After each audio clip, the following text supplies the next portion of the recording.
안녕하십니까. 오늘은 9월 18일 일요일, 저는 스피츠가 스펙을 이긴다의 저자 공미정입니다. 매주 일요일은 제가 그 영화 이야기로 찾아봬요. 저도 영화를 좀 틈날 때마다, 시간이 있을 때마다 좀 많이 보거든요. 네, 그 영화 자체를 워낙 좋아하기도 하고, 예전에는 사실 스릴러나 공포 영화를 상당히 많이 좋아했는데, 그러니까 정서적으로도 좀 문제가 생긴다고 해가지고 웬만하면 코믹이나 아니면 감동에 있는 영화를 골라보려고 노력은 하고 있습니다. SF 공상 이제 영화 이런 거 좋아해요.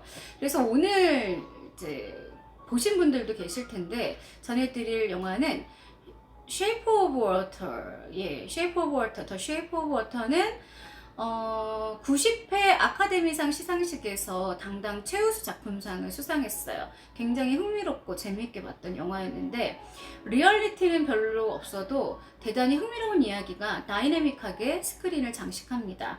보면서 딴 생각하거나 한눈 팔게 하지는 않아요. 워낙 뭐 진행 상황도 스펙터클하고 익사이팅하고 막 흥미롭고 빨리빨리 진행이 되다 보니까요. 1962년에 줄거리를 말씀을 드리면 미국과 소련 간의 극심한 냉전 시기가 시대적 배경입니다. 미국 정부는 극비리에 신무기 개발에 열을 올리고 있었고 또 그 실험 용도로 이른바 물고기 인간을 연구소에 들여놓습니다. 남미의 아마존 정글에서 잡아온 거예요. 그 아마존에 가면은요, 막 그 베스보다도 더 큰 막 그 뭐죠? 그 이름이? 근데 또 왜 이렇게 이빨 달린 막 조그만 그 살인 무기 같은 피라냐 같은 것들도 남미에 있고 아나콘다 같은 큰 뱀들도 있고 이 남미 영화에 보면은 꼭 그 밀림에 보면요 사람이 저기서 어떻게 살지 할 정도로 그 동물들의 그 사이즈 자체가 거의 상상을 초월해요. 그 물고기 자체도 뭐 거의 2m 넘는 애들도 있고 막 그러더라고요. 주인공 여인 엘리사는 그곳에서 청소부로 일하고 있습니다. 그녀에게는 심한 언어장애가 있어서 말을 못합니다. 벙어리입니다. 그녀가 이제 좀 순수한 거죠. 괴수에게 접근을 해요. 그때 보면 이렇게 캡슐 같은데 물속 안에다가 물고기 인간이니까 이렇게 넣어놨거든요. 그러면 이제 거기에 다가가가지고 이렇게 서로 이제 교감을 하더라고요. 거기서 보면 인간의 모습을 닮은 구석은 있어도 보기에 흉측하기 이를 데 없는 물고기 인간에게 묘한 호기심을 느끼면서 가까이 하기 시작합니다. 우리가 물고기 인간 하면은 대부분들 뭘 상상하시나요? 여러분들은? 저는 이제 뭐 숨도 안 쉬고 얘기할 수 있죠. 이너.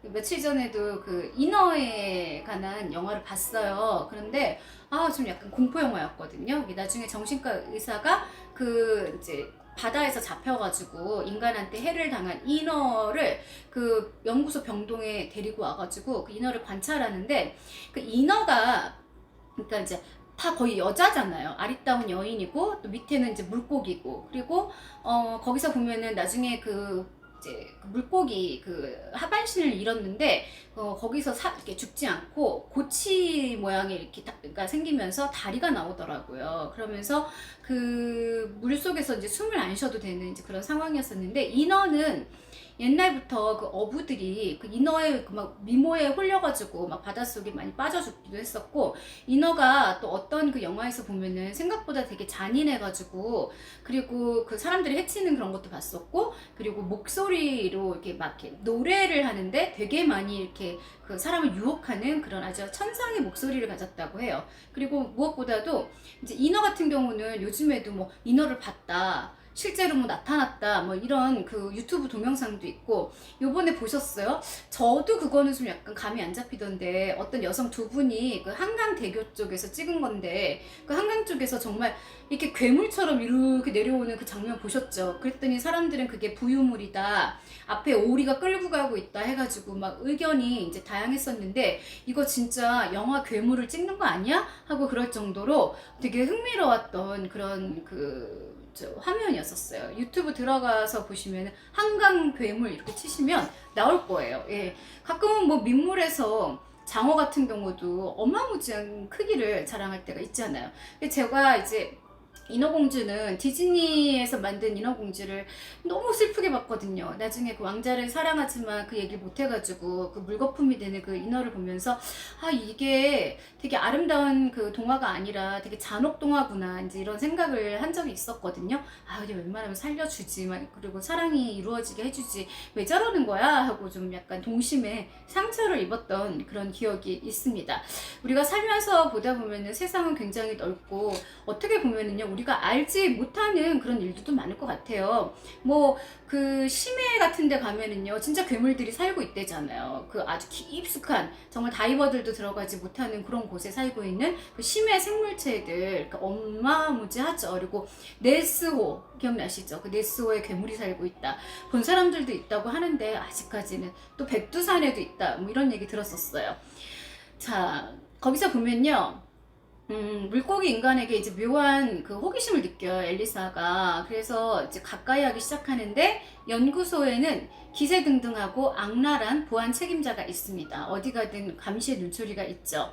괴물에 대한 감시도 철저하고, 그래도 그의 삼엄한 눈초리를 피해가면서 엘리사는 흑인 동료와 함께 괴수를 탈출시키려는 모험을 감행합니다. 감시가 소홀한 틈을 타서 자기 집으로 데려가서 욕조에다가 되게 착한 마음씨를 가지고 있죠. 그리고 괴물 자체하고 이미 이렇게 서로 간에 교감이 된 거예요. 그래서 욕조에 물을 채워 돌봐요. 그리고 둘 사이에는 어느새 육체적인 접촉까지 이뤄집니다. 그래서 둘이 되게 사랑하는 사이가 돼요. 괴물이 탈출했으니까 당연히 연구소는 발칵 뒤집힐 수밖에요. 그러다 누구의 짓인지는 한동안 눈치채지 못합니다. 여자는 우여곡절을 겪으면서 비가 내리기만을 기다려요. 왜냐하면 물이 있어야 이렇게 그 지느러미라든가 아가미가 숨을 쉬니까요. 이 영화 비슷하게 이광수가 나온 그 물고기 인간 한국 영화도 있었던 걸로 기억을 해요. 그 연구소에서 실험을 잘못해가지고 이렇게 돌연변이가 된 약간 비슷한 아류작이 있었던 걸로 기억합니다. 근처에 있는 운하가 빗물로 넘쳐야 물이 순조롭게 바다로 흘러갑니다. 그때를 이용해서 괴물을 바다로 보내야 합니다. 노심초사 끝에요. 어느 날 많은 비가 내려요.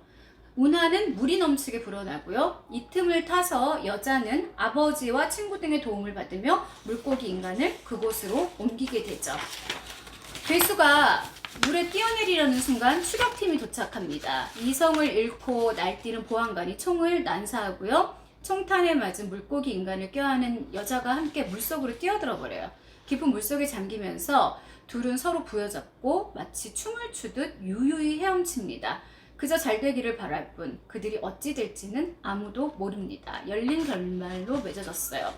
주연 여배우 그 셀리 호킨스는요 사실 뭐 미모나 여성적인 매력만으로 보면은 크게 내세울 건 없습니다. 얼마 전에 에단 호크와 주연한 내 사랑에서 아주 인상적인 연기를 한 게 기억에 남아있을 뿐 다소 생소한 편이긴 하지만 그 연기 자체를 굉장히 잘하는 여배우죠.